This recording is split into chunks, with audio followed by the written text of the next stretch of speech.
bienvenidos y bienvenidas a esta tercera temporada de Libros al Aire.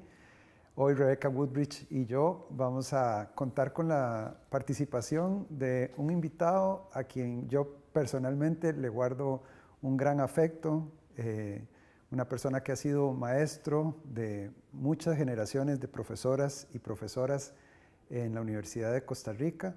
Me refiero a Bernal Herrera, con quien estaremos conversando sobre su libro Art, Borges y compañía, Narrativas Rioplatenses de Vanguardia, un libro que se editó originalmente en el año de 1997 y que ahora ha sido reeditado en una edición facsimilar muy bonita, muy coqueta. Y vamos a estar conversando sobre este libro con su autor. Lo primero, Bernal, que queríamos preguntarte es ¿cómo llegaste a este tema? ¿Por qué Art? ¿Por qué Borges? ¿Por qué la literatura de vanguardia? ¿Y cómo fue en ese sentido la escritura de este libro? ¿Cómo fue el hallazgo de este corpus literario y por qué decidiste escribir sobre este tema? Muy bien, bueno, eso sería una historia bastante larga, en el sentido de que yo tuve una especie como de deslumbramiento con la literatura cuando tuve 15 años, porque recibí de regalo una copia de 100 años de soledad, que había salido hacía 3 años, y para mí eso fue un impacto Te volviste loco. extraordinario, ¿verdad? Ya yo desde antes me gustaba la literatura, pero eso, digamos, me marcó mucho. Y después, cuando entré a la Universidad de Costa Rica, el curso de Generales de Humanidades me marcó en el sentido filosófico, porque ahí se leyó primero La República de Platón y después Así habló Zaratustra. Entonces, desde ese momento, digamos que yo estuve ahí como navegando entre la filosofía y la literatura en cuanto a inclinaciones personales. Mi formación de base es filosofía, yo estudié filosofía en la Universidad de Costa Rica y después, cuando me fui a estudiar afuera, a sacar ya un doctorado ya propiamente en literatura, porque me sentía, la filosofía se me había hecho demasiado abstracta, demasiado alejada de la realidad, demasiado conceptual, si se quiere. Quería ver como seres irónicamente más de carne y hueso, porque son totalmente de palabras también, ¿verdad? Y ahí llevé dos cosas. Llevé la idea de Borges, que era un autor que desde que leía a García Márquez empecé a leer sistemáticamente literatura latinoamericana y Borges realmente me fascinó.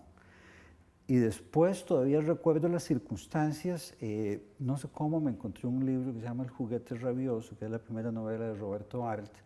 Tenía que ir a Siquirres a cuidar un examen porque trabajaba para la UNED. Y entonces me llevé ese libro y no pude dormir porque empecé a leerlo como para dormirme, ¿verdad?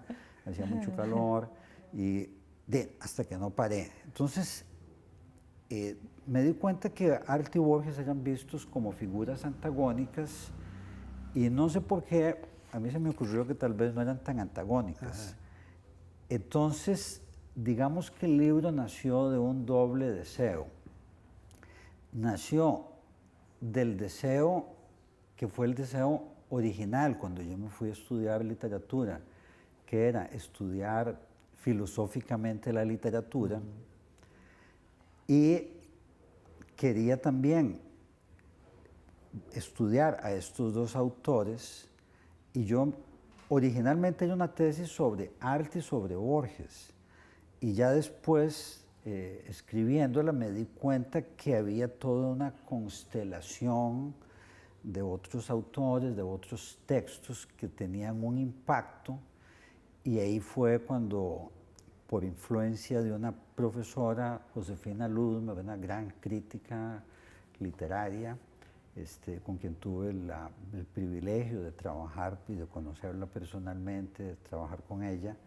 Ella estaba trabajando la noción de corpus, yo la asimilé en alguna medida y entonces como que fueron una serie de procesos personales y yo que siempre he sido un poco vagabundo para escribir.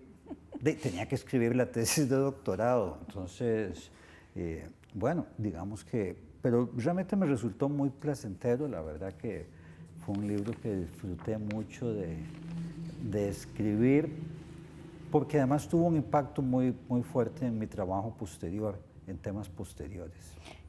Yo, de esto que acaba de decir, hay como 3 diferentes preguntas que quiero hacerle, pero voy a escoger esta, que tiene que ver con esta conjunción de Arlt y Borges, porque cuando leo el título y comienzo a leer el libro, por culpa del título me los imagino como estos 2 contrincantes, casi que como en un ring de boxeo, pensé en cierto momento, ¿verdad? Arlt y a Borges, y que el resto son compañía. Tal vez como esa gente que está alrededor viéndolos en ese ring, o si están, no sé, cafeteando y discutiendo, ¿verdad? Que hay como un grupo de personas ahí, pero como en esa penumbra, fuera de esa luz, ¿verdad? Que le coloca a usted mediante el título. Y sí, quería preguntarle por ese título y estos límites que usted establece en los que ellos 2 quedan bajo la luz, digamos. Muy bien. Para la historia de la literatura argentina, Arlt y Borges son y siguen siendo figuras, digámoslo así, de una enorme importancia. Evidentemente Borges es también una figura internacionalmente famosa, conocida. No pasa lo mismo con Arlt, pero si usted va a Argentina, en Argentina Arlt es un clásico, no voy a decir que tan conocido como Borges, pero anda por ahí, es un clásico argentino. Hay autores como Ricardo Piglia, para quien Arlt es tan importante como Borges, ¿verdad? Y siempre han sido vistos como antagonistas. Hay una famosa discusión literaria en ese momento, que es lo que se llama la discusión entre Florida y Boedo, que eran 2 grupos literarios a los que yo me refiero en el libro, y de una u otra manera Borges es visto como el representante de Florida y Arlt como el representante de Boedo. Entonces, tal vez por no ser yo argentino y no haber crecido dentro de esa tradición de verlos como contrincantes, yo más bien empecé a ver entre ellos 2 una serie de vasos comunicantes que los comunicaban entre sí y que a su vez los comunicaban con otros autores que estaban en ese momento circulando, vigentes, no por relaciones de similitud, sino por cómo se estaban enfrentando ellos con la literatura rioplatense previa, lo cual a su vez me llevó a mí a pensar las vanguardias literarias, y por eso están también ahí en el título, desde una perspectiva muy distinta a cómo eran estudiadas fundamentalmente y a cómo sigue siendo, me parece, el estudio mayoritario, que es verlas en relación con las vanguardias europeas. Y más bien yo empecé a ver las vanguardias argentinas como desde el movimiento interno de cómo se reacciona frente a la tradición previa de ese país. Ya casi vamos a volver para continuar precisamente sobre esa discusión entre vanguardias, esa discusión transatlántica entre vanguardias. Ya casi volvemos después de esta breve pausa.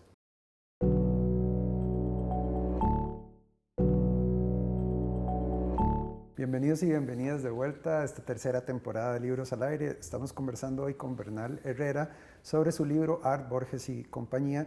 Y antes de la pausa, Bernal, estábamos conversando sobre uno de los esfuerzos que emprende este libro, pero que yo diría que trasciende este libro y que forma parte de tu itinerario intelectual, que es este esfuerzo por no subsumir la vanguardia latinoamericana en la vanguardia europea. ¿Cómo surge esta preocupación por no, digamos así, aplanchar la vanguardia latinoamericana leyéndola bajo el prisma de la vanguardia europea? Vamos a ver, me imagino que yo ya por personalidad, siempre algún tipo como de normas que se dan por asumidas no acababan de molestarme. Por algo hice las 2 tesis de filosofía, no sobre autores filosóficos, que era lo que se esperaba, sino sobre autores literarios, una sobre García Márquez y otra sobre Borges, ¿verdad? Entonces, cuando yo empiezo a estudiar en principio filosóficamente esto, lo que me doy cuenta muy rápidamente es que en la crítica literaria latinoamericana hay realmente una relación de poder que es autoaceptada, porque o sea, a nadie le están poniendo una pistola en la cabeza, en la que se asume como que los conceptos con los que se estudia la literatura latinoamericana generalmente son importados, ¿verdad? Y generalmente importados no de cualquier lugar, sino de la tradición europea. Es muy frecuente que las personas que hacen crítica literaria se definan por cuál tendencia teórica están adscritos, y esas tendencias teóricas son 99% tendencias hechas para estudiar la literatura europea. Entonces, yo lo que decidí en alguna medida fue separarme de estas tendencias y tratar de construir conceptos no en función de ninguna teoría crítica, como puede ser el deconstruccionismo, en fin, cualquiera, me da lo mismo, ¿verdad? La sociocrítica, etcétera, sino en función de lo que los textos mismos me iban sugiriendo.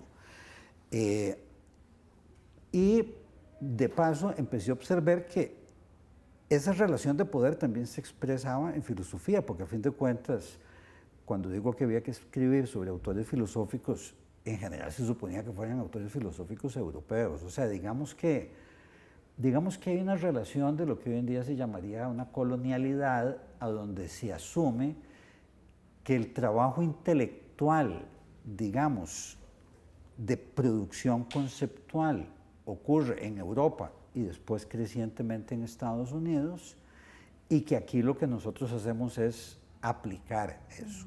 Entonces, eso de hecho me llevó a cuestionar la noción misma de vanguardias, y uno tal vez de los posibles aportes del libro, si es que tiene alguno, es generar una noción, es generar sobre las vanguardias latinoamericanas como que hay lo que yo llamo vanguardias ortodoxas que asimilan, digamos, lo que yo llamaría la gesticulación de las vanguardias europeas, manifiestos, en fin, luchas entre ellos, etcétera, y otros en las que estarían tanto Al como Borges, y esa es la relación principal, que son unas vanguardias heterodoxas que asumen parte de los repertorios formales del vanguardismo europeo, crean sus propios repertorios formales y ejecutan al interior de la tradición latinoamericana el tipo de ruptura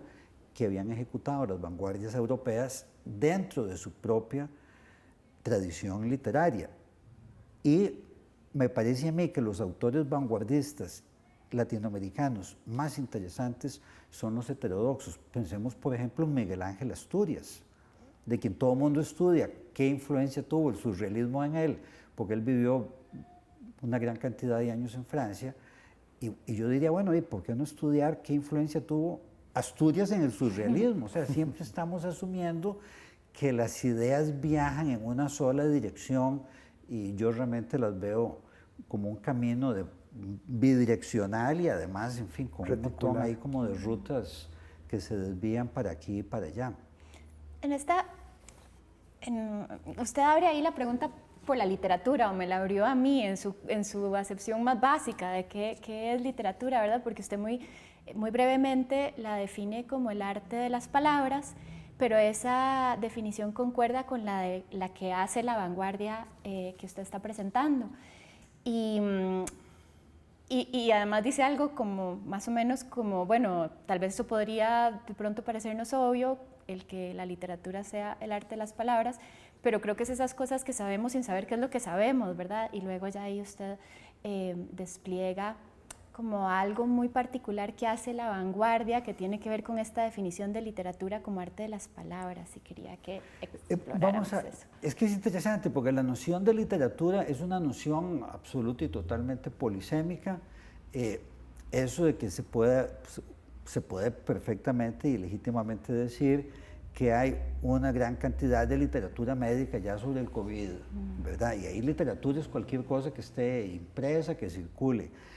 Cuando hablamos de literatura en el sentido más restringido de ficción, la característica que a mí me interesó en ese momento es que la literatura es un tipo de escritura que asume que su realidad principal deriva de las palabras que está utilizando. Y es por eso que para las vanguardias utilizar cierto tipo de palabras, cierto tipo de discursos es lo básico. El resto de las disciplinas, como es el caso de filosofía, se considera que las palabras son simplemente un medio. Casi accesorias. Claro, o sea, que lo ideal sería casi que no hubiera necesidad de usarlas. O sea, que las palabras están ahí única y exclusivamente para referirme a aquello de lo que se está hablando. Entonces, para un médico lo que le interesa no es las palabras, le interesa cómo funciona el virus del COVID, ¿verdad? Y en fin, así con la filosofía se supone que lleva a una serie de conceptos, etcétera, mientras que la literatura tiene una conciencia total, a veces autoexhibida y autoescenificada, de la literatura es lo que son las palabras que están en la página, ¿verdad? En esa medida, por eso digo yo que es el arte de las palabras, porque no es que lo demás también no lo sea en alguna medida, sino porque la literatura conscientemente asume que que esas palabras es lo básico. Dejemos esta idea hermosa del lenguaje literario como un lenguaje autoconsciente. Dejémoslo un momento allí flotando para volver sobre esta idea después de esta breve pausa.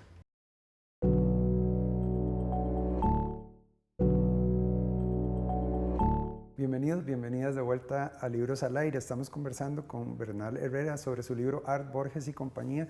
Y antes de la pausa estábamos hablando de este uso peculiar que tiene la literatura del lenguaje, que es un uso en el que el lenguaje tiene conciencia de sí mismo. Estabas en medio de tu explicación cuando fuimos a corte. Sí, sí me refería a eso, que además es interesante porque hoy en día más bien vivimos un proceso distinto, me da la impresión, a donde de una u otra manera, por cosas como la posmodernidad, etcétera, ¿verdad? La divulgación, la diseminación de estas ideas, como que ya lo que se asume es que los discursos, cualesquiera que sean, incluso los científicos, etcétera, están en alguna medida disociados de una realidad externa con la cual pueden ser contrastados. Ya no tienen que guardar relación con... Sí, en alguna medida, puesto en el lenguaje del libro, digamos, en el marco conceptual del libro, como que nos hemos hecho vanguardistas, ¿verdad? Sí, digamos, o sea... Nos hemos hecho más vanguardistas de la cuenta. Más vanguardistas de la cuenta, y entonces ya realmente entre la versión de la historia estadounidense, de la persona que la ha pasado estudiando montones de años, y la versión de Trump, pareciera que es simplemente una cuestión de opciones, exactamente igual que escoger entre dos cereales. Y bueno, pareciera que no es así, y entonces antes, en alguna medida, la realidad se ha literaturizado, si se quiere, y me parece que tal vez este libro llame la atención sobre ese tipo de procesos, porque hay procesos sociopolíticos que están sucediendo que me parece que están reflejados en autores como Arlt y como Borges.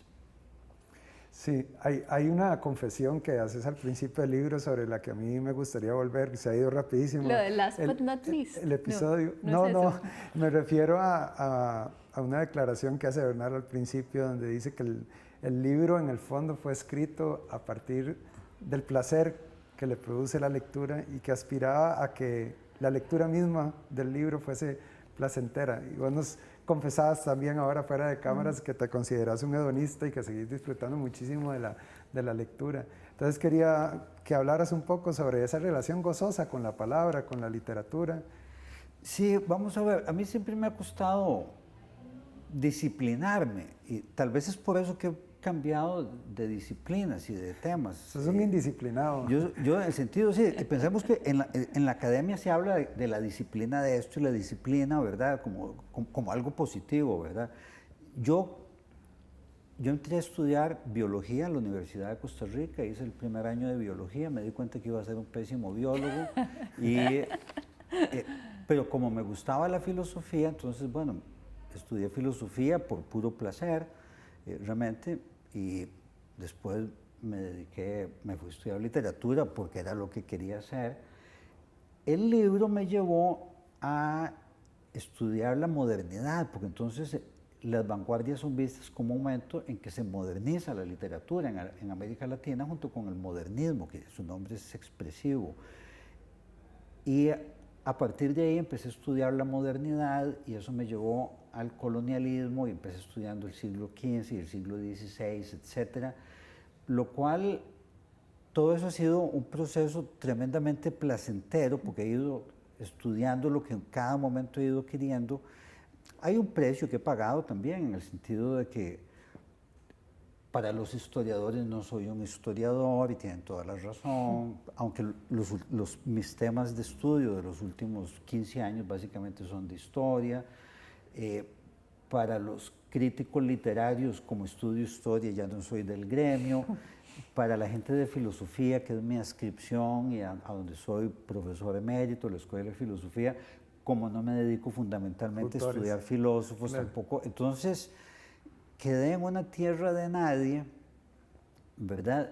Que me ha permitido gozosamente hablar y dialogar con gente muy diversa sin que probablemente nadie me vea como un interlocutor totalmente válido porque no vengo de ese campo, pero la verdad que el placer que eso me ha dado ha sido suficiente como para que realmente justificar y en esa medida sí, yo esperaría que quienes lean el libro, si existen esas personas, pues no aspiro a convencerlos de nada. Espero que la lectura sea disfrutable, aunque sean temas en apariencia tan académicos. Creo que los académicos tenemos una labor ciudadana que cumplir también, no solo como académicos, sino como... Y pues quisiera pensar que el libro pudiera dar origen a conversaciones entre personas y a una conversación colectiva sobre cuál es el rol del lenguaje y de la literatura en los tiempos que estamos viviendo, a partir de dos autores que siendo de una época que tiene mucha relación con el nuestro, o sea, son autores que están muy activos en la época de los 30, los 40, y a mí el mundo actual se me parece cada vez a los años 30, hasta los aranceles de Trump. El periodo anterior de aranceles fuertísimos de Estados Unidos para las importaciones es la ley, no sé, Burton, no sé qué, o algo así, de los años 30. Y es el periodo del ascenso del nazismo y del fascismo en Europa. O sea, estamos...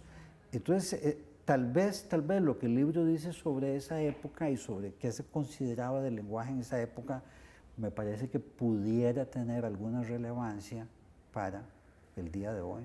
Se nos ha ido volando el programa, creo que más que nunca Bernal es una persona a la que es fascinante escuchar, es un gran conversador, pero ha sido un gusto tenerte con nosotros, Bernal, ha sido un gusto para Rebeca y para mí también leer tu libro, ha sido una experiencia placentera leerlo, así que bueno, muchas gracias por haber estado en nuestro programa. No, más bien muchísimas gracias por haberme invitado y haber tenido de seguir en lo mío, que es tener este tipo de conversaciones tan literalmente placenteras. ¿Sí? Bueno, muchas gracias a Bernal Herrera, a Rebeca Woodbridge. Les invitamos a que sigan sintonizando Canal 15 UCR y les esperamos en un próximo episodio de Libros al Aire.